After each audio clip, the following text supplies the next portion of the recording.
মেশিনের কাজ হবে বটি দিয়েই। আপনার হাত এবং আপনার রান্নাঘরের বটি দিয়েই এই দারুণ মজার নাস্তাটি বানিয়ে নিতে পারবেন, যেটা আমরা অনলাইনে বা স্থানীয় ফুটপাতে অনেক সময় দেখা যায়। এই আলুর মুখরোচক নাস্তাটি, এটা দেখতে যেমন চমৎকার, খেতেও কিন্তু মাশাআল্লাহ অনেক মজার।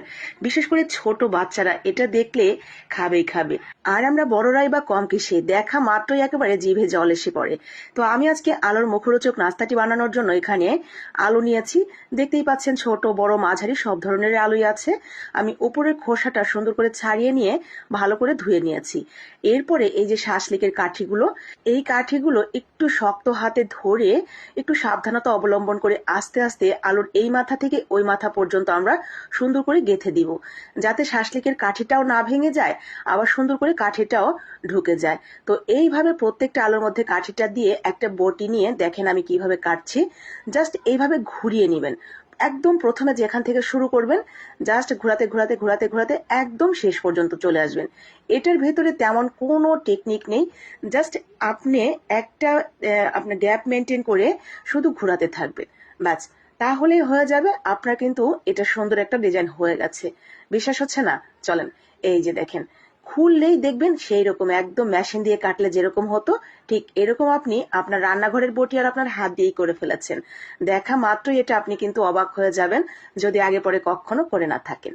আর এই ভিডিওটা যদি ভালো লেগে থাকে তাহলে অবশ্যই নিজে বানিয়ে খাবেন। সেই সাথে বাসায় যদি আমার বাসার মতো পুচকো পাচকো মানে আমার ভাগনা ভাগ্নি ভাস্তা ভাস্তি এরা থেকে থাকে, এক্ষুনি বানিয়ে দিবেন, অনেক পছন্দ করবে তারা। ভালো লেগে থাকলে লাইক কমেন্ট শেয়ার করতেও ভুলবেন না, যাতে বাকিরাও দেখে বানিয়ে নিতে পারে।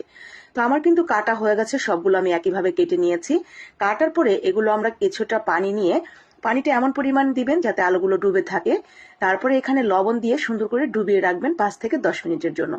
লবণ পানিতে দিলে আলুটা একটু নরম হয়ে যাবে, লবণ লবণ হবে, ভেতর থেকে খেতে ভালো লাগবে। এরপরে এখানে আমরা নিয়েছি চালের গুঁড়া, আর চালের গুঁড়ার সাথে মশলা টশলা বাসায় যা আছে সব কিছু মিশিয়ে দিবেন। এত কিছু চিন্তা ভাবনা করার দরকার নেই। চিলি ফ্লেক্স এবং লবণ দিতে ভুলবেন না। আর বাদ বাকি আপনার যা মন চায় এখানে মশলাপাতি যোগ করে দিবেন। এরপরে সুন্দর করে পানি দিয়ে ব্যাটারটা ঠিক এরকম করে আমরা গুলিয়ে নিয়েছি। এখন ব্যাটারের মধ্যে সুন্দর করে কোট করে নিয়ে এগুলো তেলের মধ্যে ভেজে নেব।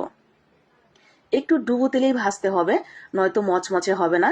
এখন ভাজার সময় যদি মনে হয় এই কাঠিগুলো সহ ভাজার জন্য আপনার বাসায় এত বড় কড়াই বা এই ফ্রাই প্যানগুলো নেই, সবসময় আমাদের হাতের কাছে সব জিনিস থাকে না, তাহলে কিন্তু আপনারা এই কাঠিটা ছাড়াও, কাঠিটা একটা কাঠি দিয়ে সবগুলো কেটে নেবেন, এরপরে কাঠি ছাড়া ভেজে নেবেন, তাহলেই হয়ে যাবে। ব্যাস, আমার কিন্তু ভাজা হয়ে গেছে। খাওয়ার সময় সস, উপর থেকে একটু বিট লবণ, একটু ধনিয়া পাতা ছিটিয়ে গরম গরম পরিবেশন।